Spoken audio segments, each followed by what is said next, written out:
de classificação de risco norte-americana, uma agência muito importante, muito conhecida, cujas notas são levadas altamente em conta pelos investidores e pelos governos, a agência Standard & Poor's, rebaixou ou colocou numa linha de rebaixamento a economia brasileira.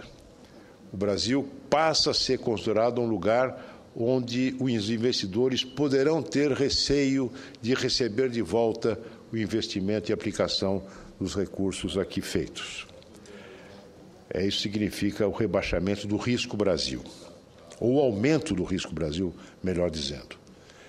Levando em conta 3 fatores, basicamente. Crescimento econômico muito baixo, pífio, inflação alta, preocupantemente alta, e contas públicas descontroladas. Esses 3 fatores levaram essa agência a elevar, considerar mais elevado do que no passado, o risco Brasil. E nesta segunda-feira, senhor presidente, ou melhor dizendo, nesse fim de semana, o jornal Folha de São Paulo publica uma pesquisa realizada pelo instituto ligado a este grupo editorial, o Datafolha, em que mostra uma queda abrupta da popularidade da presidente Dilma Rousseff. Uma queda na mesma proporção da avaliação do seu governo e também uma diminuição, digamos assim, das expectativas de sua reeleição. Embora continuando alta, aqueles que se declaram dispostos a votar para reconduzir a presidente Dilma para mais um mandato presidencial diminui de 3 meses para cá, ao mesmo tempo em que aumenta a intenção de voto num candidato declaradamente de oposição, o senador Aécio Neves, que preside hoje o PSDB e que se apresentará como candidato nas convenções do ano que vem.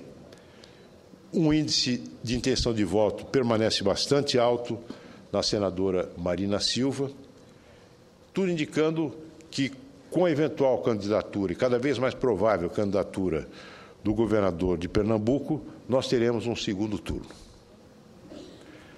Céu de brigadeiro na economia, céu de brigadeiro na política, é o que dizem. Embora eu não concorde com esta transposição imediata dos dados da economia para os dados da política. Eu até acredito que é o contrário. Se tivermos uma boa política, teremos uma boa economia. Mas é lugar comum, é ser disso nas análises, nas projeções políticas, que quando temos uma situação econômica de prosperidade, de afluência, as pesquisas tendem a favorecer quem está no governo. Evidentemente, é óbvio, todos dizem, eu concordo, a pesquisa é uma fotografia do momento. Mas esse momento mostra, senhor presidente, a fotografia deste momento mostra algo que é muito grave para as ambições de quem está no poder e se submeterá a uma reeleição. Há um aumento do pessimismo, um aumento do número de pessoas que acreditam que as coisas não estão indo bem, que a inflação vai aumentar, que o desemprego vai aumentar, o que se reflete no grau maior de desconfiança em relação à capacidade do governo de dar conta do recado. Como os dados transitam da Standard & Poor's para as pesquisas eleitorais? Esses dados transitam basicamente pela inflação.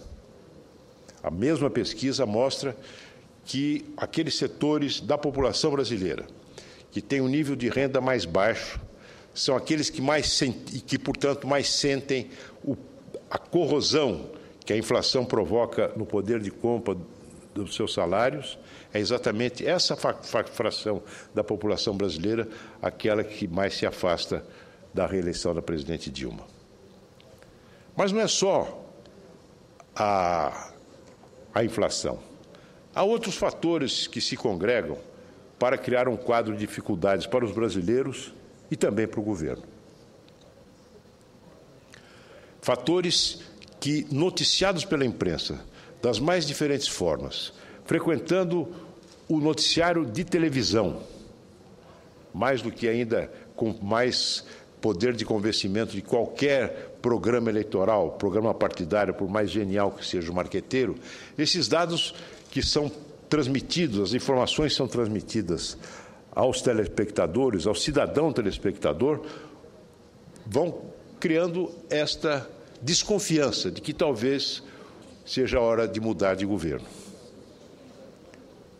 É a inflação em alta, como já me referi. São as notícias recorrentes sobre o estado de petição de miséria da nossa infraestrutura. Os casos emblemáticos da Transnordestina, do canal de transposição das águas do Rio São Francisco, os atrasos das obras do PAC, tudo isso frequenta o noticiário dos jornais sob as mais diferentes formas. A deterioração da nossa situação, da situação das nossas contas externas, seja na balança de pagamentos, seja na balança comercial, na balança de transações correntes, o que se vê é que o Brasil vai ficando para trás, que as exportações não dão conta de fornecer divisas para cobrir os nossos dispêndios com as importações, vai se abrindo um fosso que deve ser coberto por investimentos diretos ou por capital especulativo. A alta de juros traz capitais, mas castiga o povo, aumenta a inflação. As exportações não crescem porque nós padecemos de uma crônica falta de competitividade na nossa economia. A desvalorização a valorização do nosso real contribui igualmente para a perda de competitividade. A nossa indústria vem sendo desmontada sistematicamente, paciente e sistematicamente, metódica e sistematicamente, por um partido cuja força hegemônica é o Partido dos Trabalhadores, originário do movimento sindical do capitalismo industrial brasileiro. As contas externas as contas internas são obscuras. A nossa contabilidade não é confiável. Ninguém mais acredita nas previsões do ministro Mantega, previsões essas que alicerçam, inclusive, uma lei de diretrizes orçamentárias que embute uma expectativa de crescimento do PIB de 4,5%, que não vai se verificar. A dificuldade em se produzir um superávit que permita pagar os juros da nossa dívida interna, essa perspectiva de produzir superávit primários, ela é cada vez mais desmentida e finalmente abandonada pelo próprio governo, como meta a ser perseguida pela política econômica. A taxa de investimentos no Brasil continua muito, mas muito aquém do necessário para promover um desenvolvimento sustentável. Enfim, senhor presidente, é um conjunto de fatos, de fatores que vão chegando ao conhecimento da opinião pública e que vão contribuindo para criar a sensação de que é preciso mudar. De que esse governo está esgotado na sua capacidade de mudança, esgotado em sua capacidade de proposta, de implementação de políticas coerentes, um governo que é incapaz de sair das políticas de curto prazo que não resolvem os problemas do crescimento e que acabam por acumular uma herança muito, muito negativa que será recebida pelo próximo governo. Eu não sei o que será do Brasil se a presidente Dilma for encarregada pelo eleitorado de ser a executora do seu próprio testamento. Somente no que diz respeito às contas públicas, estamos vendo se acumulando um passivo e empurrado para 2015 um passivo dessas contas que, por si só, constituirá uma bola de ferro presa aos pés do futuro presidente ou da própria presidente Dilma, se for reeleita. Me refiro aos empréstimos do Tesouro ao BNDES.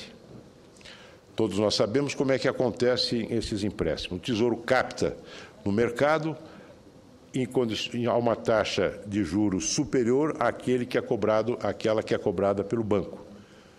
A diferença entre esse recurso, que é repassado do Tesouro para o BNDES, para o Banco de Fomento, essa diferença entre a taxa de juro da captação e a taxa de juro cobrada pelo banco é coberta pelo Tesouro.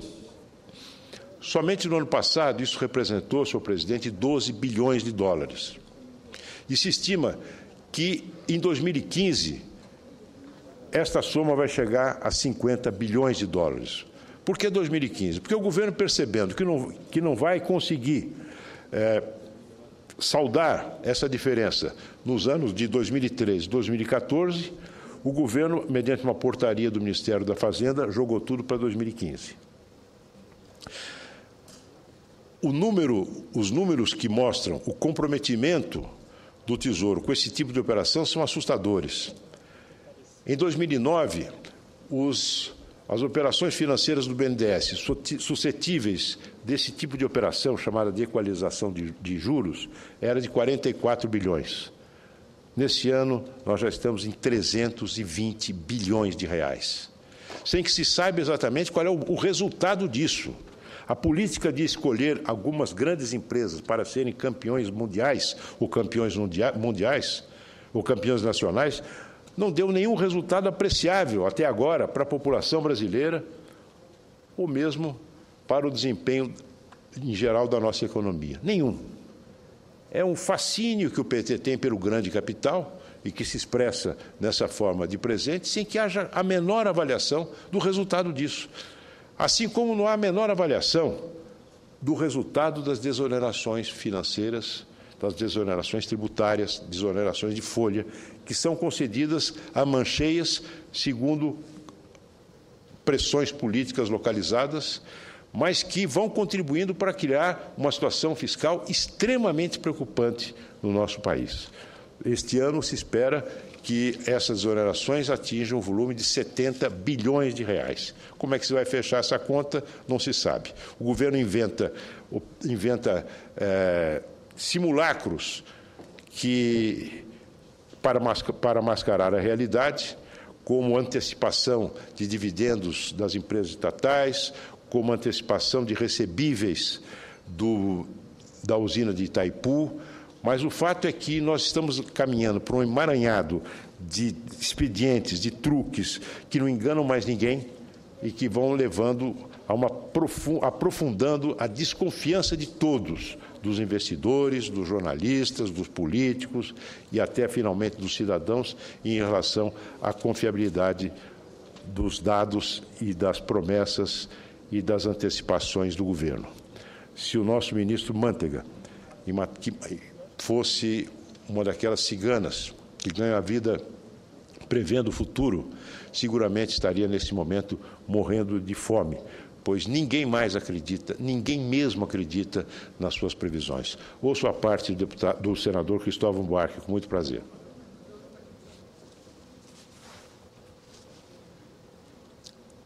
Senador Aloysio, todos sabem que eu costumo falar aqui de educação, que deveriam parar o Senado um dia, senador, para falar da educação. Pois bem, eu deixo de lado isso hoje. Eu deixo de lado nos próximos dias, meses, porque se a economia continuar caminhando na direção que tudo indica que ela vai, ninguém vai querer falar nem de saúde, nem de educação, nem de nada mais. Ela vai dominar o processo. Nós vamos mergulhar na crise. Há 2 anos eu venho falando isso aqui, alertando ponto por ponto, onde tudo indica que a economia caminha para um desastre. Nos déficits, tanto de conta corrente, como nos déficits fiscais, no câmbio, que hoje está supervalorizado por um tempo muito longo para beneficiar todos nós, consumidores, e segurar a inflação, ou começa agora a desvalorizar-se o real e a inflação virá em consequência. E eu sempre digo que, sobretudo, numa crise que vem da euforia.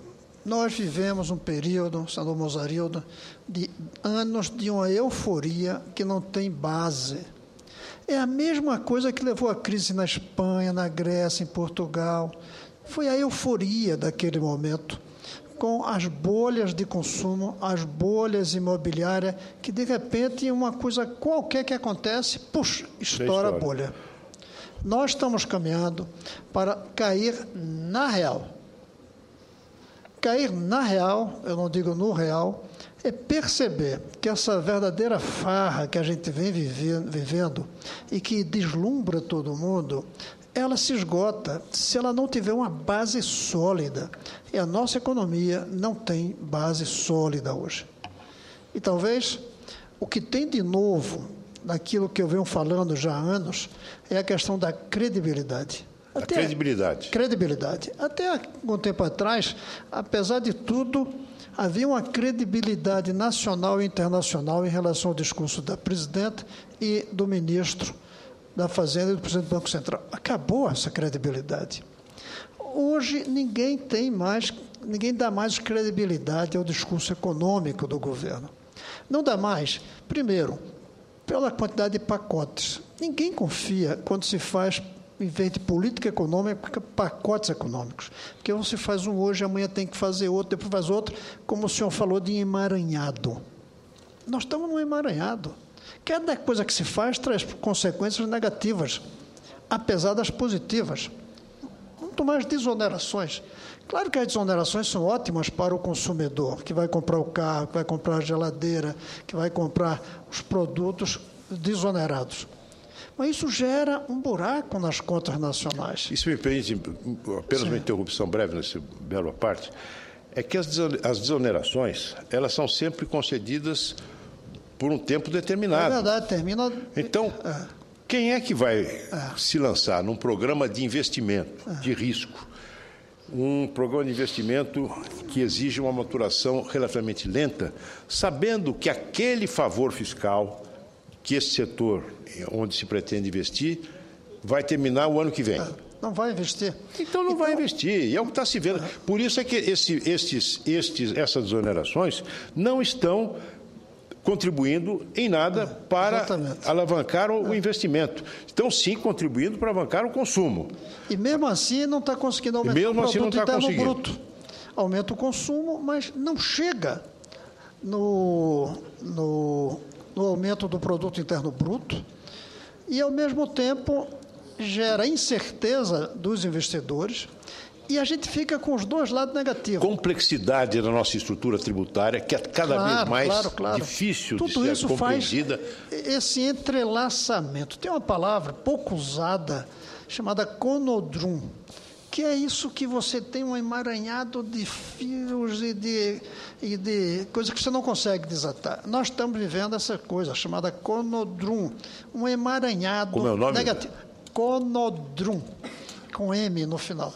É um emaranhado que vai tomando conta e que aí a gente vai criando problemas cada vez que tenta encontrar uma saída. Quer ver um exemplo? Esse negócio das desonerações. Tem um lado positivo do consumo, mas, ao ser provisório, não gera investimentos, porque as pessoas não confiam. Quem vai botar dinheiro na fábrica de automóveis sabendo que daqui a 2 anos não haverá mais exoneração? Ao mesmo tempo, termina ficando permanente. Então, tem os dois lados negativos. Por começar provisório e por ficar permanente. E aí gera déficit, gera falta de recursos, aí gera também menos credibilidade. Eu disse aqui na sexta-feira, um jornalista disse que não era uma afirmação muito responsável de minha parte, eu disse que não tem como retomar credibilidade com a atual equipe econômica. Acabou. Não tem como. Acabou, está vencida. Está vencida, venceu o prazo. E esse vencimento vai exigir uma rapidez na tomada de decisões, tanto de quem vai conduzir a economia, como também de para onde vai ser conduzido. E aí vem um problema, é que o governo trabalha só no curto prazo e o prazo das eleições. E o prazo das eleições é um prazo de bondades que vão cobrar um preço muito alto depois ou exigir maldades muito piores do que as medidas que seriam tomadas agora para equilibrar as coisas. Por isso, eu volto a insistir, como eu falei, a gente devia parar tudo nesse Senado e discutir a economia. O governo federal deveria ter a modéstia e a lucidez de chamar o senhor e outros aqui para conversar. Ouvir economistas. Os jornais desse fim de semana, todos os economistas mais importantes desse país estão manifestando preocupação, inclusive Delfim Neto, que até muito pouco tempo era um dos mais próximos conselheiros ou confidente da equipe econômica. Delfim Neto tinha uma relação muito próxima. O que ele fala hoje é muito grave, ou ontem. Cada um que a gente analisa está levantando as dificuldades. Por isso, ainda bem que o senhor traz o discurso, mas eu lamento que a gente não esteja debatendo mais profundamente com mais gente e que o governo não esteja ouvindo. E eu concluí o discurso da última semana dizendo, senador Álvaro, que para mim o maior problema hoje do governo está nos olhos. Nem vê longe, nem passa credibilidade. E quando você não vê longe, nem passa credibilidade, você tropeça. Só que quando tropeçar, é o Brasil inteiro que vai cair no buraco. Muito obrigado, senador Cristóvão Buarque. Vossa Excelência emitiu agora digamos assim, uma palavra de esperança de que o governo abra os olhos para essa situação. Não acredito, porque ainda ontem, numa entrevista ao Estado de São Paulo, o ministro Manteiga teve um dos desempenhos mais triunfalistas de toda a sua história na frente do Ministério da Fazenda. De modo que não creio que venha daí uma mudança e nem virá, lamento dizê-lo, da Presidente da República. A Presidente da República que veio ao mundo político pelas artes de um grande prestidigitador, que é o ex-presidente Lula. Ela surgiu no mundo político como uma grande gestora, uma grande administradora, uma pessoa que tinha a capacidade de unir, de dirimir dúvidas, de impulsionar, e nada disso está acontecendo. Ela se perde em minúcias, não constituiu uma equipe de peso, tem uma equipe enorme que ela não consegue sequer reunir uma única vez para uma conversa produtiva, 39 ministérios. Ela agora está obcecada com discutir a rota do avião presidencial com o piloto, esquecendo de traçar uma rota com o piloto do nosso país. Não é? Então, eu não creio que venha daí. Essa imagem da grande gestora começa a se esboroar. Esse episódio da Bolsa Família, uma enorme trapalhada do governo, do qual o governo até agora não se explicou, contribuiu para ainda mais arranhar esta imagem. Ela, infelizmente, não está conseguindo juntar todas as pontas da equação, e muito menos resolvê-la. De modo que não creio que seja apenas um problema do ministro da Fazenda. O ministro da Fazenda faz o que pode, e a expressão de otimismo faz parte do seu ofício, embora, quando exagerada, acaba por, muitas vezes, provocar o riso, senhor presidente.